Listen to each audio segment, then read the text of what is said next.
It's never too early to talk about trade rumors, right? Even though the Boston Celtics are still one of the best teams in the NBA, if not the best team in the NBA, the Celtics can definitely make some moves that can help their franchise in the future. And I'm talking about cutting costs. So on this episode, I want to talk about a possible trade rumor that's been lingering for quite some time now.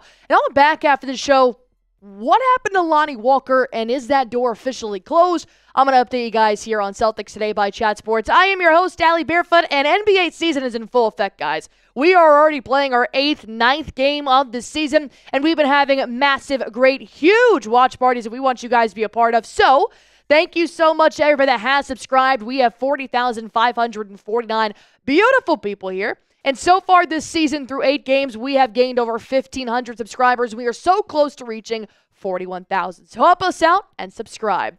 Let's talk about Jaden Springer, shall we? Jaden Springer has been a constant trade target that the Boston Celtics have talked about for a while now. And it's also pretty interesting when you look at the numbers and that the Celtics are well over the tax apron, but yet you have somebody like Jaden Springer on the bench making $4 million, and he makes more than Neemias Queta, Luke Cornett, who are two pivotal pieces in the center rotation while Kristaps Porzingis is out. Sam Hauser, who did just get extended, but he's currently making $2.2 million on his last year before that new contract kicks in. Xavier Tillman, put him in the same bubble with Queta and Cornett, and then Baylor Shireman. That one makes sense. He's a rookie. Springer is actually in the final season of his rookie contract, and take you all the way back to last February. That's when the Celtics did acquire Jaden Springer via the trade deadline, and since then he really hasn't found any sort of role here with the Celtics. Summer League? Absolutely. But for the 15-man roster, I mean, he's got a ring, and he plays in garbage time, but not effectively. And so far this year, when I'm looking at the Celtics and what they've been doing in their rotation pieces, Springer hasn't been a part of that. He's been actually very non-existent, to the point where the youngest guy on the team, Jordan Walsh, is averaging nearly 10 points per game, and Walsh has been great. Walsh has absolutely earned those minutes at that wing position to definitely give Jaylen Brown and Jason Tatum some time to rest. But Baylor Shireman, the rookie, has averaged more minutes than Jaden Springer so far. And you could put Shireman in that. Shireman's a big guy. Springer tends to be a little on the smaller side, but he kind of goes hand in hand with J.D. Davison, who I personally think has kind of sprouted a little bit larger than Jaden Springer's role has since Summer League. And then Drew Peterson, the two-way player. The two-way player. Davison and Peterson are two-way players playing more than a full-time NBA contract player. And it's type of players like Jaden Springer that make me wonder if the league should start expanding, because there's guys like Lonnie Walker who are playing overseas right now. We'll talk about him in a minute. But here's what Jaden Springer had to say on his role with Boston. And he understands that he's not going to be a starter. And he understands that when you're playing for the best team in the NBA and you're not one of the best players, well, you're going to kind of ride the bench. Everybody's got goals and aspirations, but all I can do is go out there and play as hard as I can, be a good teammate, and just be the best at whatever role they give me. Some stuff you can't control. You just go out there and you have fun, and I really feel like everything will work out. I don't know if he's hinting at everything's going to work out in Boston, or if he's hinting that everything is going to work out in his NBA career. Because the rumor that has always surfaced around Jaden Springer is that he'd be worth a second-round pick. Which, keep in mind, this isn't the NFL, a second-round pick. There's only 2 rounds. So you're not going to get a first top pick in the 30s, but maybe beneath that, I think Springer could be used to that. And also, when you look at a guy like Delano Banton, right? We traded him at the NBA trade deadline. He went on to average over 30 minutes per game with the oh-so-be-it bad team of the Portland Trailblazers. Jaden Springer could have a very similar role on a much worse team, but he is playing on the best team right now, and he really has nowhere to go with his skill set, which is why I think you can cut your taxes, you can cut your salary, you can open up a door for another possible player, and I do think you can say goodbye to Jaden Springer. I don't know if you're going to get any players for him, and I personally wouldn't. I would just get a second-round draft pick out of him. This is going to be a name I want you guys to monitor all the way until February when the NBA trade deadline does come around, or maybe something could be moved before that. But here's my question to you guys. Should we even trade him? Or do you guys think Jaden Springer is going to work out with the Boston Celtics? I mean, he could prove to be a pretty good backup point guard for the Celtics and Derek White. Should he trade him? Type T for trade, type K for keep. What happened to Lonnie Walker. We need to discuss that here on Celtics Today by Chat Sports. But before we do that, and trust me, you guys are going to want to hear this because it does kind of tie into how Jaden Springer's role with the Celtics could be playing out.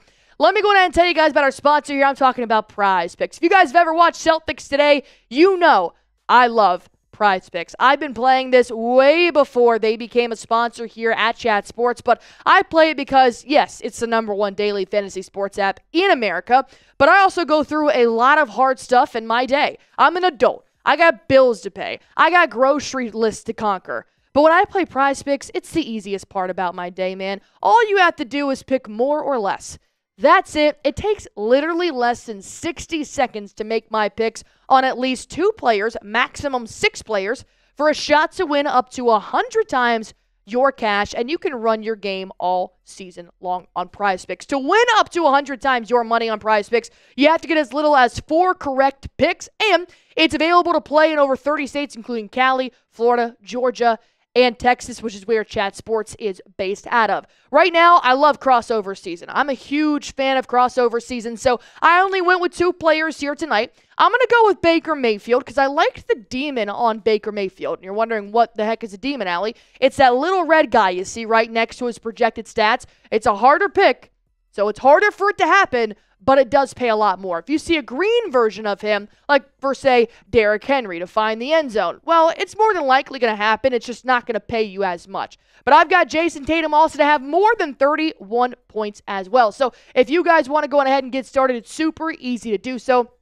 All you have to do is download the app today and use code CLNS to get $50 instantly after you play your first $5 lineup. Download the app today, use code CLNS to get $50 instantly after you play your first $5 lineup. Prize Picks, run your game.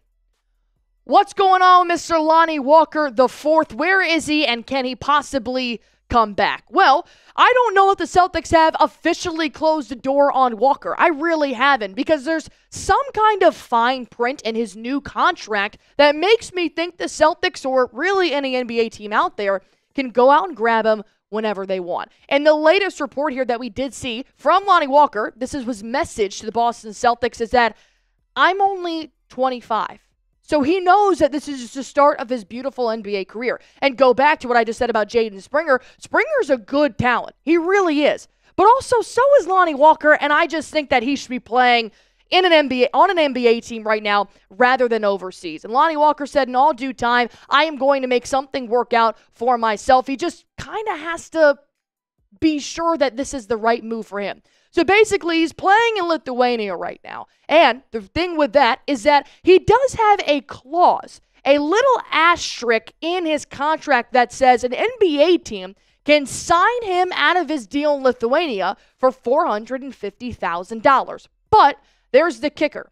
That's just to get him out of his Lithuanian contract. Then you have to sign him back to a standard NBA contract. So some NBA team could make this happen. And that's where I think the Celtics and Jaden Springer and Lonnie Walker kind of had this love triangle going on, is that trading Springer could open the door for Lonnie Walker, money-wise and also a roster spot-wise.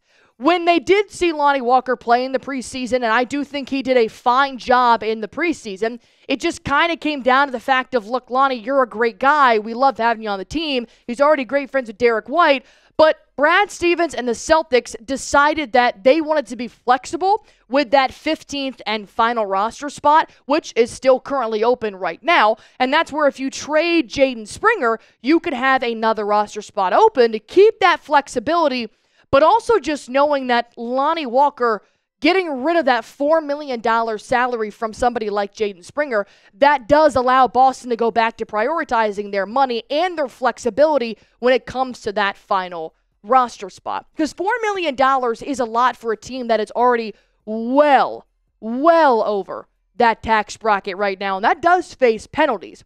So if you guys did want to keep tabs on Lonnie Walker, who's currently playing overseas, he did sign with, I'm not going to try to say that name. He's in the Euro League, which is what his agent did say. But then that's what Shams Charania, now with ESPN, wanted to disclose, is that the deal does include that NBA buyout clause until February 18th.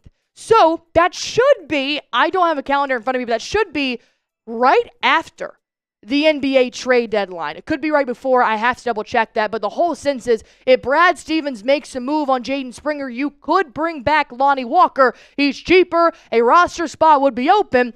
And I do think Lonnie Walker may be a better fit with the Celtics. We know that Lonnie Walker, the 25-year-old, averaged 10 points in 20 minutes a game in 6 NBA seasons. So overall, my take here with Lonnie Walker is I do think he went well with the Celtics. The only thing that kind of holds me back is knowing that this shooter needs a little bit of a warm-up period when he does come off the bench. And when you're going to be averaging about 5 to 10 minutes a game, you're not going to have that warm-up period. But neither here nor there. You move Springer, you can bring back Walker. But if you don't move Springer, well, then you're still paying $4 million for a guy that's playing 2 minutes off the bench right now. And I know it's only through 7 games. If you are dealing with some injury in closer to 2025 in January and February, trade Springer, bring back Walker for cheap, and have an open roster spot. My last question here for you guys is, should the Celtics bring back Walker? Type S for sign, type P for pass. Let me know in the comment section down below, and as always, do one thing for me and subscribe.